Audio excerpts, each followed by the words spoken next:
Good.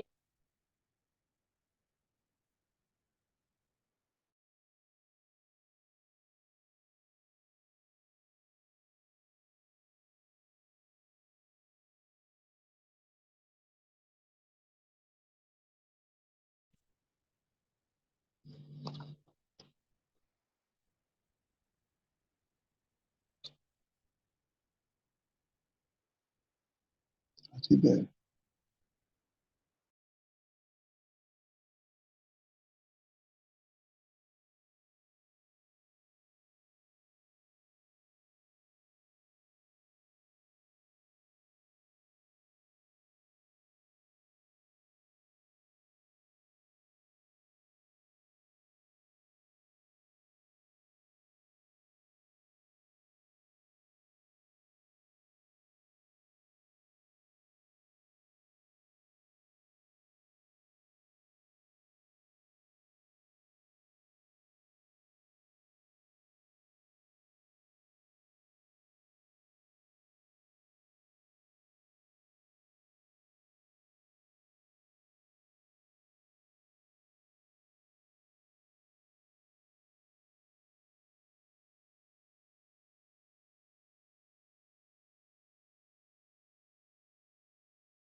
Hello, doctor.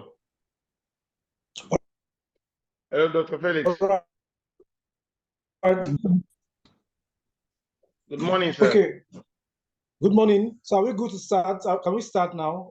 Yes, I'm at the seminar room. The title of the session is Nigerian history, colonial. Yeah, postcolonial era. Yes. Yeah, I'm sharing the panel. Wow. So can we start or should we wait for a few people to join. Okay, okay. It seems you are 3 in that panel. Okay. Okay, Yes. I'm We have, here. One Jamie.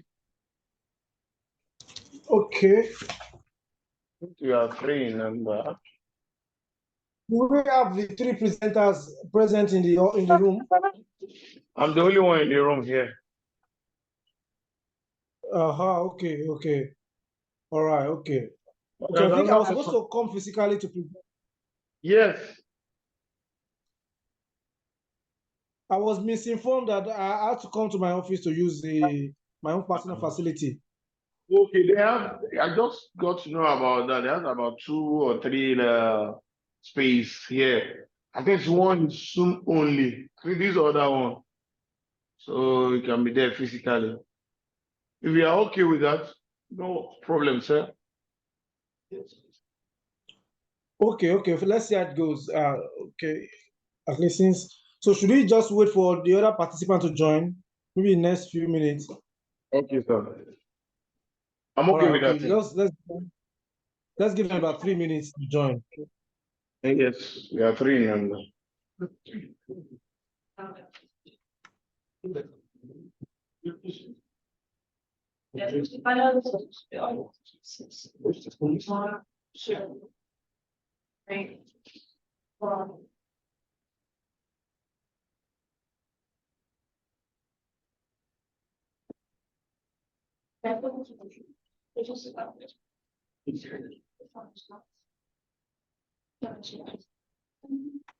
Okay, there's yeah. Okay. The third person is there. No, sir. No. Hello. Hello. Okay, let's just hold on. Okay.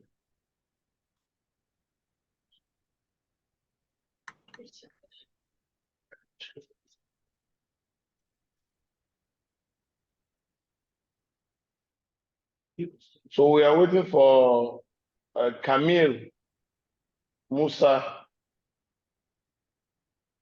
Yeah. Jamie Kolawole is online.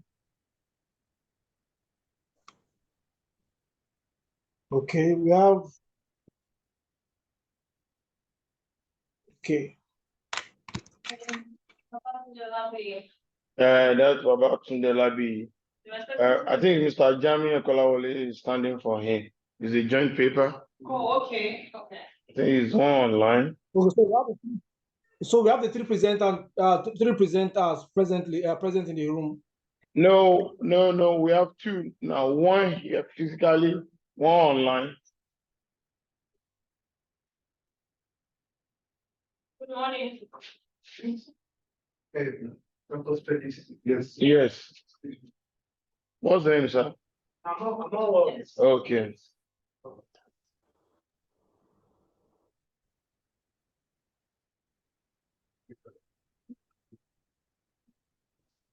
Oh, really? Yeah, you can log here. Okay. He's free now.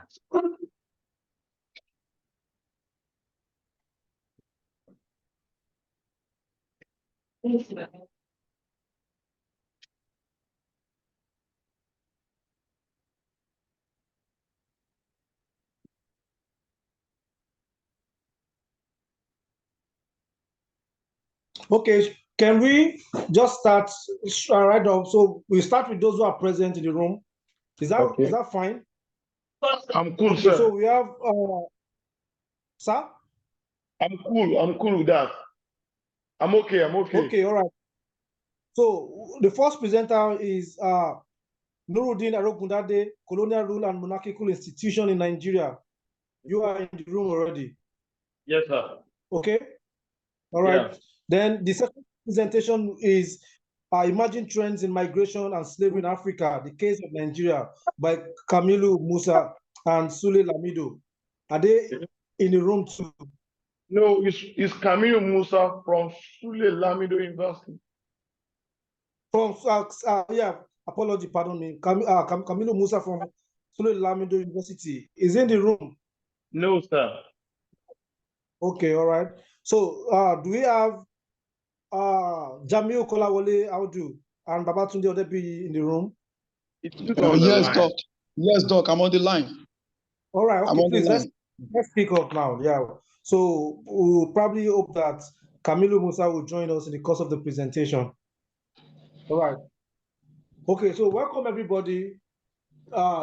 This panel is titled Colonial and Postcolonial Era. So we'll be highlighting, discussing and interrogating issues around colonial political systems in Nigeria, in Africa, issues that surrounds migration and slavery and development, and also human science and human nutrition, food science and human nutrition in Africa. So we have three presenters. The first presenter will present on colonial rule and monarchical institution in Nigeria between favorism and diplomacy. Thank you. And this is presented by Nuruddin Arugudade, while the second presenter, of course, who will now present the last, of course, since he's not in the room, the title is Emerging Trends in Migration and Slavery in Africa, the Case of Nigeria. So that will be presented by Kamilu Musa from Sule Lamido University. And of course, lastly, we have a paper titled Food Science and Human Nutrition in Africa, a historical assessment by Jamiu Kolawole Audu and Babatunde Odebi Osiyale from Taye Solarin University. I hope that this will be a very stimulating session, and I anticipate a very, very rigorous intellectual discussion. So each presenter would have about 15 minutes to deliver their paper, after which we'll take the Q&A and interrogate their paper. Okay, without much ado, I would like to invite the first presenter, Dr. Nuruddin Arugudade from Osun State University, to present colonial rule and monarchical institution in Nigeria. Thank you. You have 15 minutes, sir. Okay. Good morning, everyone. As you said earlier, I'm Nuruddin Olatoye, a PhD student at the Department of History and International Studies, Osun State Universities. My paper is titled Colonial Rule and Monarchical Institution in Nigeria, between Favorism and Diplomacy.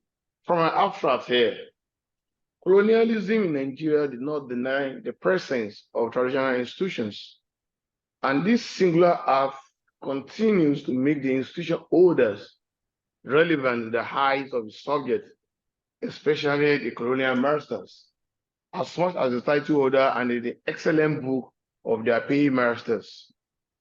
From these, the traditional institutions remains the societal growth and development bedrock. My central argument here is to examine the cold relationship or Cold War between Ooni Ademiloye Ajagun and the head of his palace emissary, Lowa Anibijuwon Omisore, in late 1920s Nigeria, which led to the latter suspension from the Venice court for 3 months, and the implication of this Cold War amongst Ooni chiefs. Furthermore, the intervention of the colonial administrator in ending the cold relations. This article finds out that the chiefs and colonial administrator intervention in the crisis was more of a diplomacy tied and favorism. We all know before the emergence of the colonial rule that kings own society. Whether the king do well or he failed to do, maybe he did well or he failed to do well, they have this unquestionable personality. Kabiyesi is unquestionable. But as a result of colonial rule, the unquestionable personality has been questioned, not by so-called the commoners, by one of his principal chiefs, questioning the authority of the Ooni. That's the reason. That's on Ademiloye and Lowo Omisore. Lowo Omisore happened to be a cocoa merchant, farmer, before he became a principal chief to Oni. What caused the Cold War? According to the letter written by the Ife acting district officer then, dated July 1928, he said, the then Ife acting district officer wrote the province resident at Oyo that Oni requested from the province resident that Law Anibijomi should be suspended. The suspension was based on acts of disrespect and loyalty, in which it led to the physical assault of Oni first son, called Prince Adeyemi Ademiliyi. The assault was done by one of Law Omishori's son called Lawani Ilesami. But the DO, it said there is no tangible evidence to show whether Omishori, the Law Omishori, instigated his son to assault Prince Adeyemi Ademiliyi. But the other chiefs, they were not pleased with the assault. They fully assembled at the palace at the night of that crisis, in which Law Omishori did not show up that night, not until 12 noon of the next day. Furthermore, if truly Law Omishori did not instigate the assault, he should have been the first chief and personality to approach Oni when he heard about the assault between his son and his son. However, the DO later observed that on the next day of the assaults, Law Omishori wear a gown, which is not expected of any chiefs to wear to the palace. You know, in the olden days, in pre-colonial times and early post-colonial Nigeria. For instance, in Ife, the way Ife chiefs dress is somehow different the way they dress now. But our time they put on wrapper along their waists, where it looks like half naked. So, in order to tell the Oni that he was not pleased with him, he wore different garments which went against the tradition.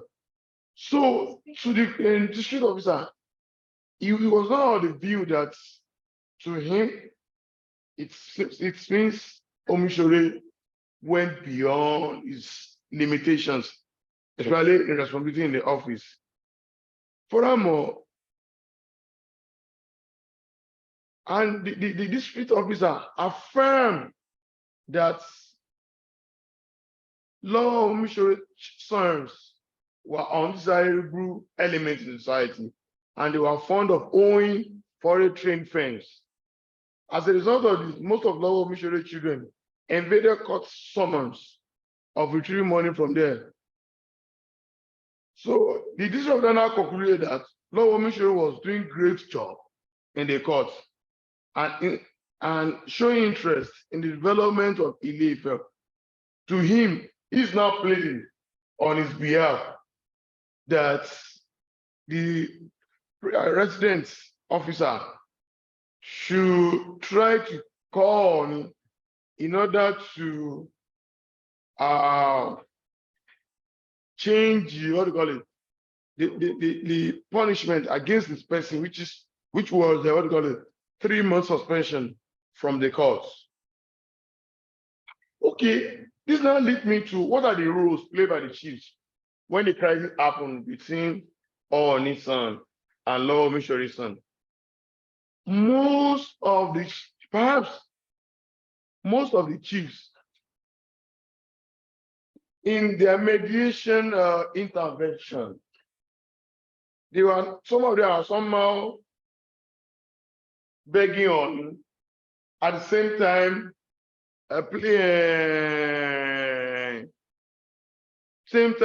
use what we call like a begging for, Lower Omishori. Let me read some of their comments. One of them, Asamun, the Risa Emese, I'm reading from the colonial document now. He said, I was at home when I heard Ilesami flog Prince Adeyemi. I came out on that night to Lower Omishore, investigated, and I found that it's true. Therefore, I beg the council to wake up and check Lower Son in their bad character generally to the populations. Another chief says, Ladi, he said the Oni should take patience in this matter and be cool. It is your property, that no one must be cheated, and that is your always action, and you should not think that we are creating any plots or coup against your person. What moved you to think such is because of the fighting among the parties. Okay, furthermore, he said that it is enough for you to not be destroyed from life. As regard to this court palaver, we have no power to do anything beyond the instruction from DO, and we cannot change anything come either from Oni or the DO. I beg you not to talk much about the matter. Devil only want to create this evil thing, and please allow such and see that the fighting party are settled by your highness. One of the chiefs says again that, Lower, you should have not gone to your house yesterday, but begging the Oni and asked you to assist in begging. And it should have come do serious like this. This is a great disrespect to the Oni under whom you have. In the account of Lower Omishore himself, he said that about fighting between Ilesami, that's his son, and Adeyemi. I was at home that evening, he heard somebody fall, but I did not know that it was Adeyemi and Ilesami, my son.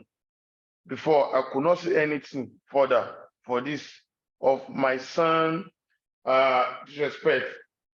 From these accounts, including Lower Omishore and ownership, they affirm that most sons of Lower Omishore, they had bad characters, bad attitudes.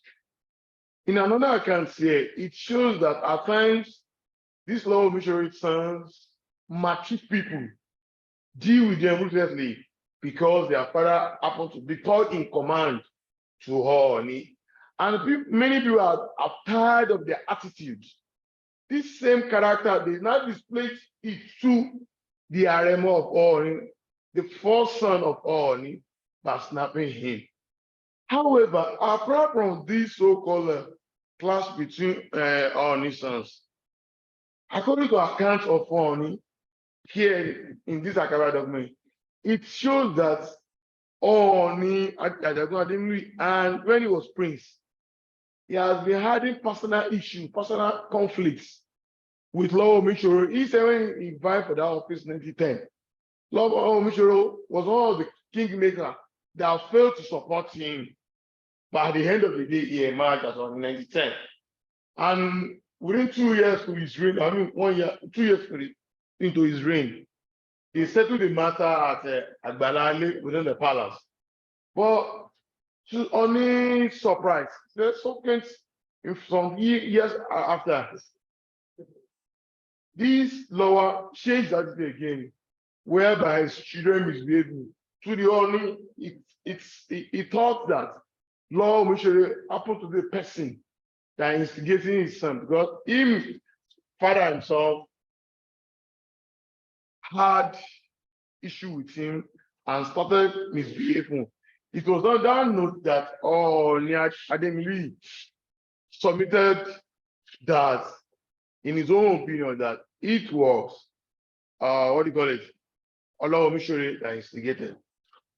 From these accounts, it shows that personal conflicts now lead to so-called a family issue now. And the family issue now destabilized the peace if it was enjoying by that time. But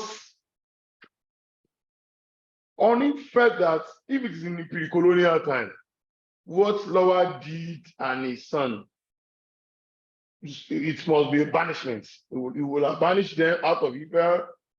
Their house will be demolished. Even the entire compound will be ruined. Because of this colonial period. And in quotes, Oba happened to be one of the subjects or agents or collaborator of colonial masters. To him, that the best thing is to just suspend him from active official administration, because Lord Michel was member of Ife Land Appeal Courts and Ife Native Courts. So to him, that as Adim leader, if you serve a detriment to others, other chiefs wanted to behave along that route, would try to have sense. But to the district officer, he felt that he's a good man, that to him happened to be one of the best chiefs among the chiefs. And to him, I just talk to him and to prostrate. But Oni said no. The reason why Oni said no is that Oni has this information that this law of Israel has become so powerful, and to him, that be intimidating his presence, that he doesn't do move. So that be intimidating his presence within the town. Furthermore, according to Adim, he said that the man was so wealthy, Omishori, which happened to be grandfather of President Senator Iyalo Omishori, the President National Secretary. You have 3 minutes more, sir. Okay. It is on that account that he only wanted to use his own power to the sole authority that he should be punished. From my conclusion here, the lesson I draw from these brief representation is perhaps the reason why they've achieved so much diplomatic in their mediation statement was that they want to be a good person in the eyes of Oni, likewise in the eyes of Law Missouri. Also, and because their children or their works might be fond of such acts, and by that time they will need another one support. These acts can be called, as you rub my back is the way I will rub your backs. I will rub yours. Thank you. Oh, thank you so much, sir, for a very, very robust discussion. We'll probably take another presentation and take all the questions, together. So we'll probably have the second presentation. Do we have the Kamilu Musa around? Still, no. All right, so we'll just, okay. All right, so we'll take the other presentation by Jamiu Kolawole Haudu.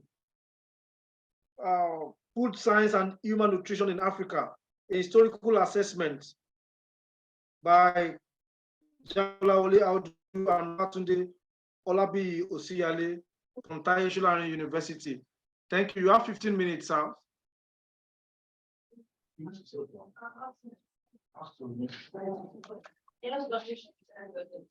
Sir, please unmute from the side, sir. Jami Kolawole. Jami Kolawole.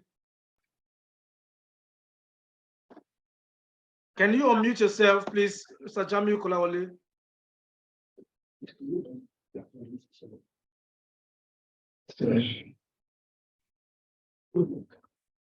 You are muted. Can you unmute yourself?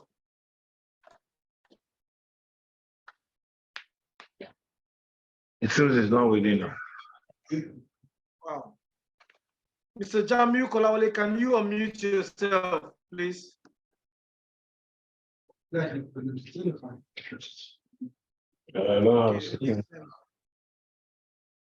Mr. Jamiu Kolawole, can you unmute yourself? Oh, good morning, sir. Sorry. Good morning, sir. Can hear you. Thank you. Okay, thank you very much, sir. So I am trying to share my slides, so I don't know what happened. Yeah. So, but let me quickly carry on in the absence of the slide. Good morning, everyone. Good morning, the professor in the house, doctor in the house, and my learned colleague. My name is Ami Kolawole Audu from the Department of History and Diplomatic Studies, Traditional and University of Education, Ijagun, Ijebu-Ode, Ogun State. This paper is being co-authored with Dr. Babatunde Olabiyoshiyale from the Department of History and Diplomatic Studies, Traditional University. The title of the paper is Food Science, Preservation and Human Nutrition in Africa. Sorry, can you hear me, sir? We can hear you. Go ahead. Human nutrition in Africa. So first and foremost, the history of food science and food technologies processing has been accompanied by modernization, social evolution, and overall improvements in the living standard of the population. The practice of food processing is likely to have existed for a very long time among archaic humans, from the early and middle Pleistocene period. Adapting food system for a growing population from farm to fork is essential for ensuring nutrition and consumer satisfaction. Food production and processing must be advanced to meet the evolving challenges of global food society, security and change in consumer perception. This processing began with archaic human, like I said earlier, whose dietary quality was reported to be improved by notable food processing, like such drying, grinding, cutting, or pounding of base food. As humans became more energy demanding, thermal processing became increasingly important. There is evidence of opportunistic fire from 1.8 million years ago in African and Eastern African. Albert's interpretations of the excavation are controversial. Fire made meat more palatable, safe, and edible. Cooking legumes, tubers, grains, and other plant cereals improved dietary attributes and denaturation. The 18th and 19th century, the Industrial Revolution brought the food processing industry to a new level. There were a number of milestones. There were a number of milestones in the history of the world. However, it is universally accepted that an adequate and well-balanced diet is an essential for the enjoyment of food, of good health. But scientific principles on which this belief is based are by no means widely understood. This is where food science comes in. The basic function of food is to keep us alive and healthy. The study of food science involves understanding the nature, composition, and behavior of food materials under varying conditions of storage, processing, and use. Hence, this paper is trying to look at how man has processed and preserved some of the food available to them in Africa over the authors used historical method which involves the primary data generated through qualitative techniques, archival, and many others.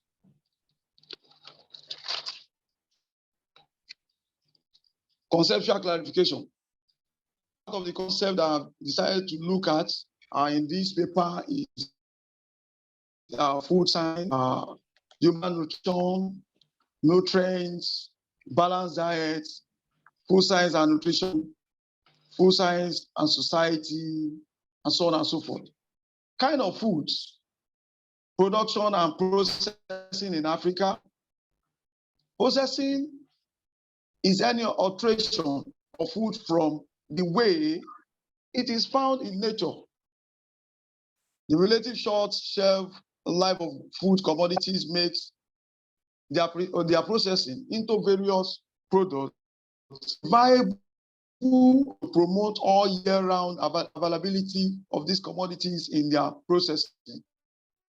In the food processing is a technology in which raw food ingredients are converted into specific food consumption. Food processing is vital to the role of food science. The role food science has played in nutrition as it has more nutritious food available to the public and in different forms. So part of the food that are processed in the African society, we have potato, tapioca production and processing. So also the processing method that we have also, we have washing, we have milling, sorting.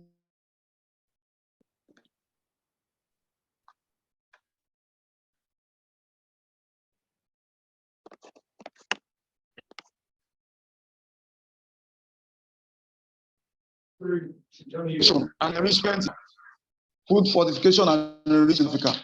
Food science plays a key role with respect to food fortification. Food fortification was established as a measure either to correct or prevent nutritional deficiencies in population or to restore nutrients lost during food processing. Fortification is a term used generally to describe the addition of nutrients to food. Enrichment is a type of fortification in which specific nutrients are added for the purpose of restoring those lost in processing to the same or a high level than original present in order to meet a specific standard of food. Notification is a process of adding one or more nutrients to commonly consume food with the goal of increasing the nutrients intake of a population. However, food preservation and storage in African society, we have means by which food are being preserved and stored for human consumption in African society. Like I said earlier, we have sun drying and dehydration, chemical preservation. We have drying, toner drying, sorting and smoking, canning, refrigerating and freezing, and so on and so forth. In conclusion, it is now an established fact that food science has played key roles in human nutrition, and as a result of this, students of food science and related disciplines need to understand human nutrition. With the knowledge of food science, it is now possible to transform a harvested product to different food products. Also, it is good to know that food processors should fortify or enrich their food products to bring the nutritional deficiency of a particular food to the barest minimum. The knowledge of food science has also been able to differentiate closely related terms like preservation and storage, fortification, enrichment, drying, dehydration, and so on and so forth, which to the nutritious are regarded as same. Thank you all for listening, and God bless you. Oh, thank you very much. Thank you so much, Dr. Jamiu Kolawole Audu, for that very, very erudite presentation. Thank you, sir. While, okay, in the absence of the third presenter, Kamilu Musa from Lamido University, so we'll just switch into the Q&A session. We still hope that the third presenter would probably join us to take his or her paper. All right, so those who want to speak could probably signify, of course, but I would first take the first questions. I will ask a few questions. Okay, I'll start from the first presenter, please. Your title, your paper titled "Colonial Rule and Monarchical Institutions in Nigeria" illuminate standing of the relation between colonial subjects and the colonial authorities, especially in terms the relations between colonial authorities and the chiefs in the case study. The paper actually argued that the relations between colonial chiefs and colonial authorities was that of diplomacy and was that of favoritism and diplomacy.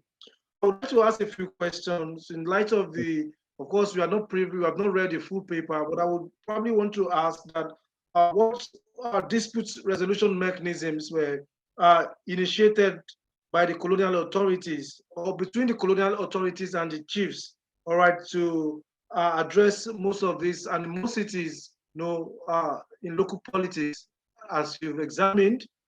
I would also ask again, in a way, what, of course, did they degenerate, to a level whereby it actually resulted into hostility, as we've seen in different parts of Yoruba land, during the colonial period, from Ondo to Ijebu, Ibadan, and different parts of Yoruba land, as a case study. So did all of these crises, animosities, and imbroglio degenerate into hostility, open contestations and confrontations, even litigation? And if yes, how were they resolved? Again, how would you describe the divisive nature of the colonial authorities in this local politics in your study area? Of course, some studies have shown that in most of the conflict that ensued in the colonial period among the chiefs, colonial authorities played a very, very conspiratorial factor, very divisive role in the escalation of conflict. How would you describe, because your title, the key variable is favoritism and diplomacy.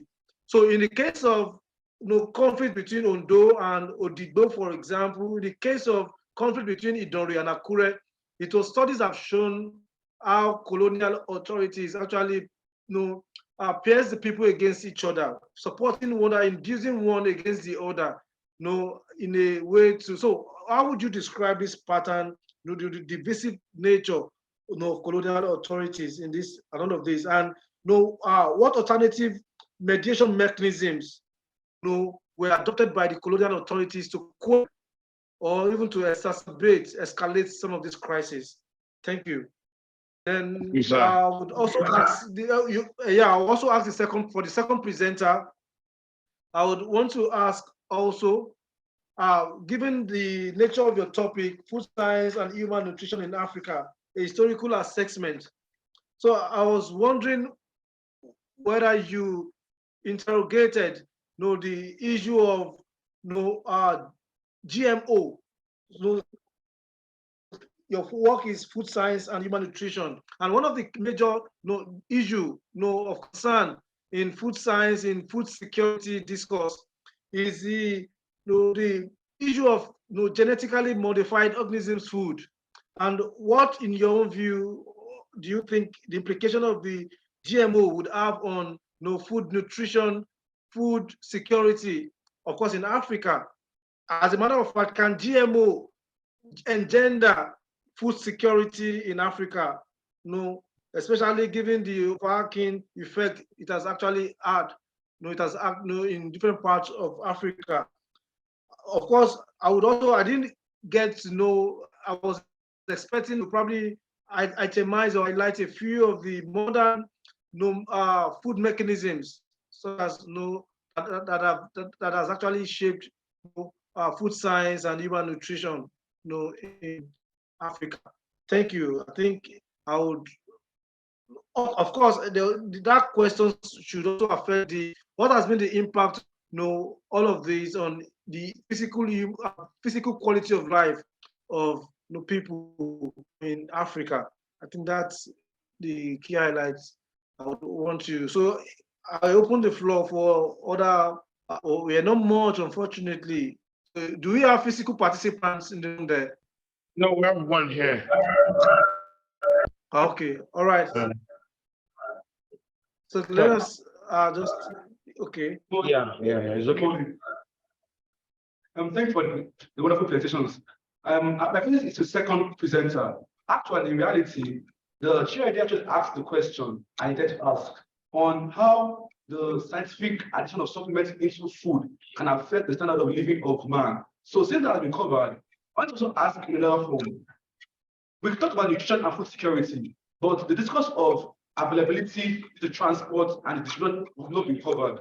Food in some areas is naturally available, but in others is not available.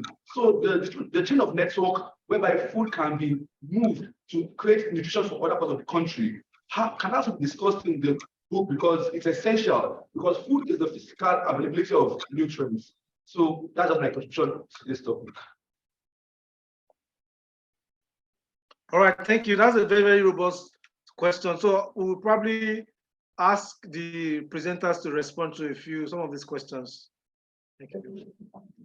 Thank you, sir. Should I react? Yes, sir. Okay, thank Yes, you. sir. If I see, I think I have about 4 questions from your side, and these questions are interrelated. Firstly, on dispute mechanism are adopted in local politics like that. Before the colonial rules, if there is such crisis, such conflicts, such disputes between the chiefs and the king, they have a way of settling it. They will call themselves, they will discuss it. They will let the guilty party know that he or she is guilty. The other one, in Yoruba dispute resolution, no winner, no loser.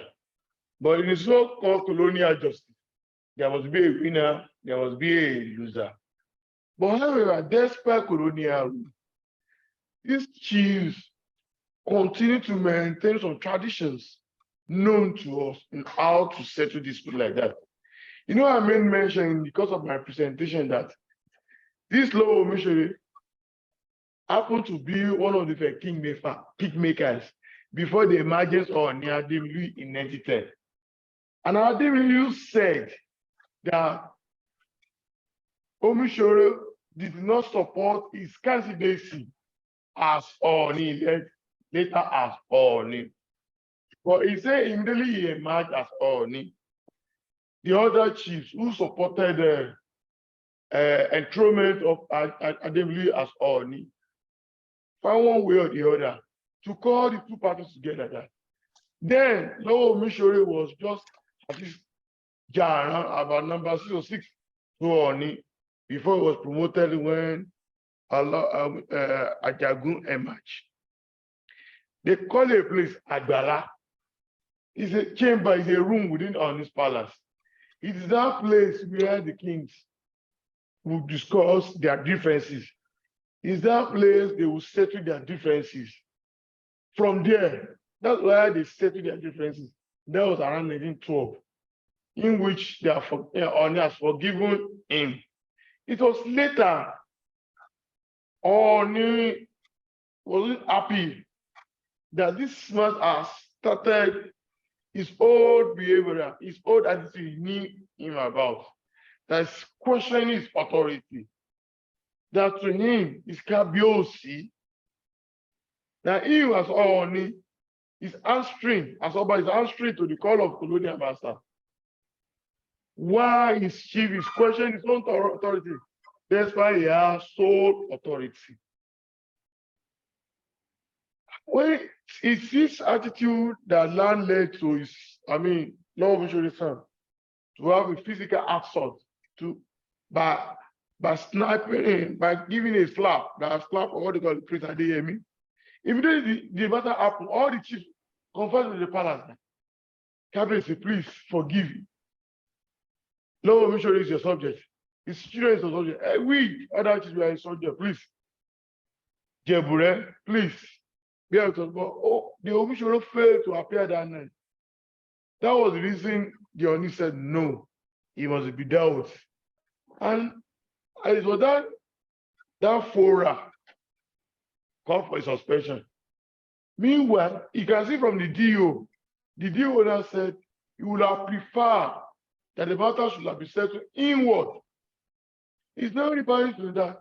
It's a chief and what do you call it, king matter. But however, the DO intervention is beyond that because the DO loved the then Lower, because Lower seems to be one of the eyes of so-called colonial masters, one of the persons that projects colonial rule. So indirectly is some support of so-called indigenous conflict resolution mechanism. And another part is defending the interest that he's been diplomatic. And that's the reason that he would have been glad if the residents could invite, that's Captain Ross, could have invite Law Omishore to Oyo and see how they can, because Adam Lewis said in one of his statements that Law Omishore has won the hearts of the colonial, the DO, the residents, even the clerical staff, that he has way of giving them money and other things, giving them money. And these are the people projecting him as the proper agent of the colonial master in Ile-Ife.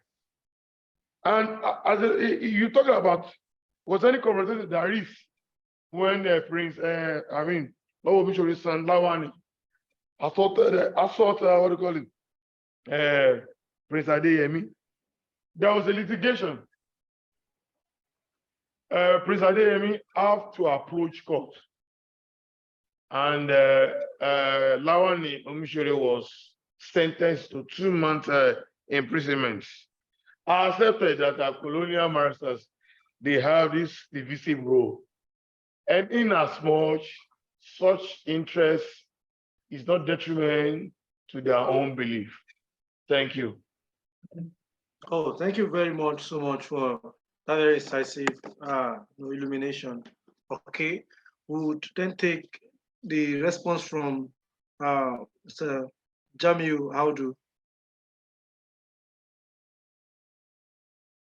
Thank you very much, Wow. The chair, thank you, sir. So let me quickly start from the first question that you were trying to ask on can GMO endanger food security in Africa? I will say it is totally no, because they are as helpful and safe to eat as their non-GMO counterparts. Some GMO plants have actually been modified to improve their nutritional value. There is no how food is modified without side effects. So I think that is that on that. On the second question, which stated that modern mechanism or what have you, in the discourse of my paper, it is unfortunate that I was unable to use my slide and even share the paper. I don't know. So, but I have been able to outline and itemize those modern food mechanism. Because in those days, most of foods that we have, they can easily get contaminated and get spoiled.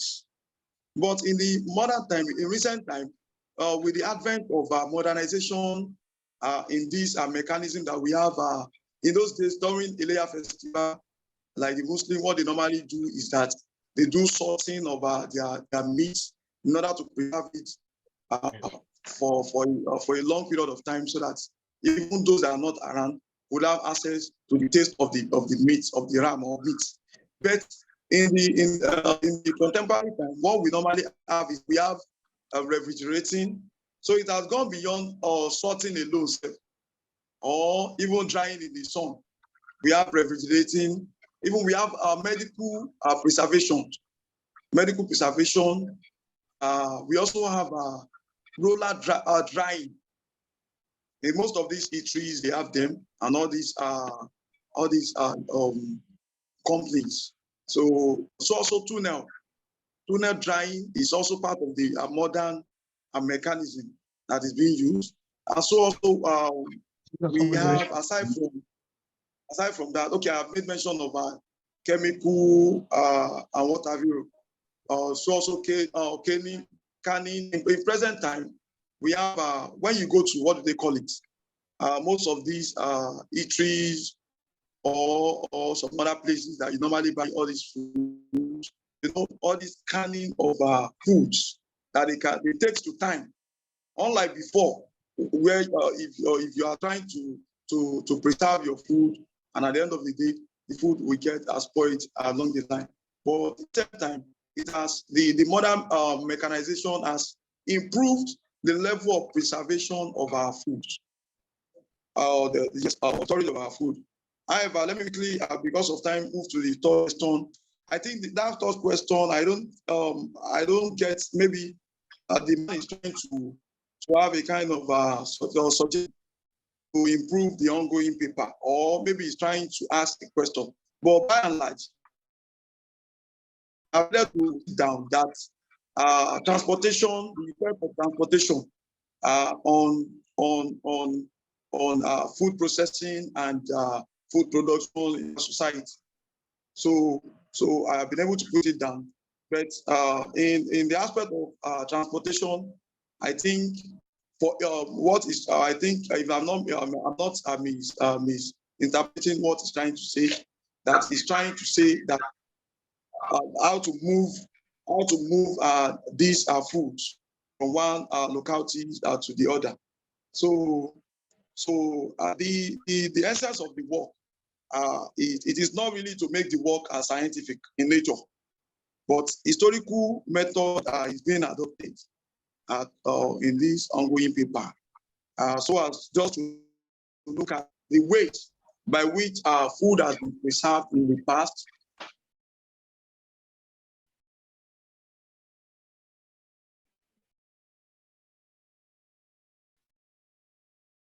In order to attain that, the effects of these food preservation to humans. Yes, that is a significant one. That is a significant one. Because if food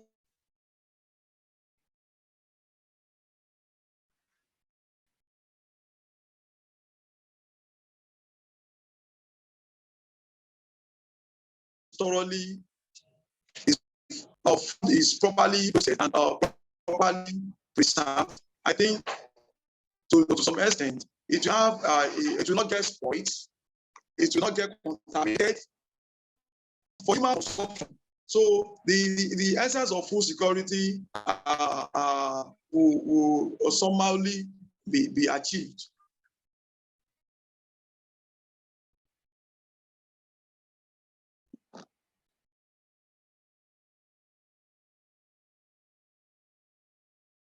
If food is in terms of human.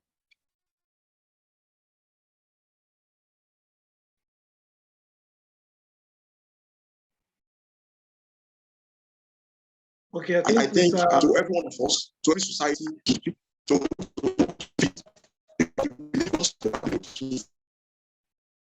all right.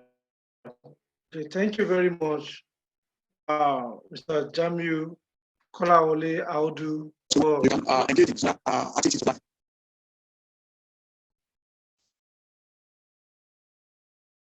Okay, are you done, sir? Yes, sir. Yes, sir. Yes, sir.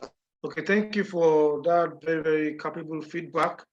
Thank you. No, it's unfortunate. Okay, we don't have the third presenter around still.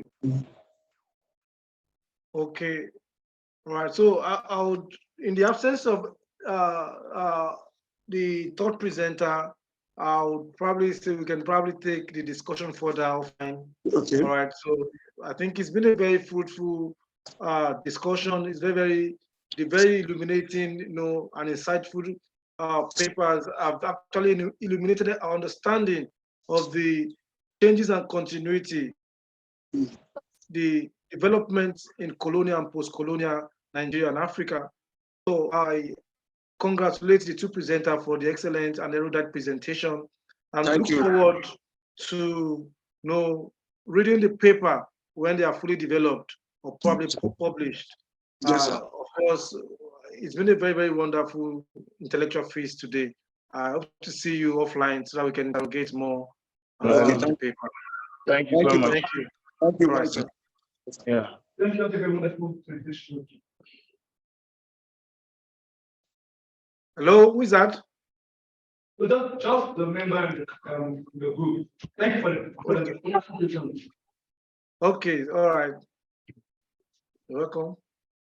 Thank you. Thank you, sir. All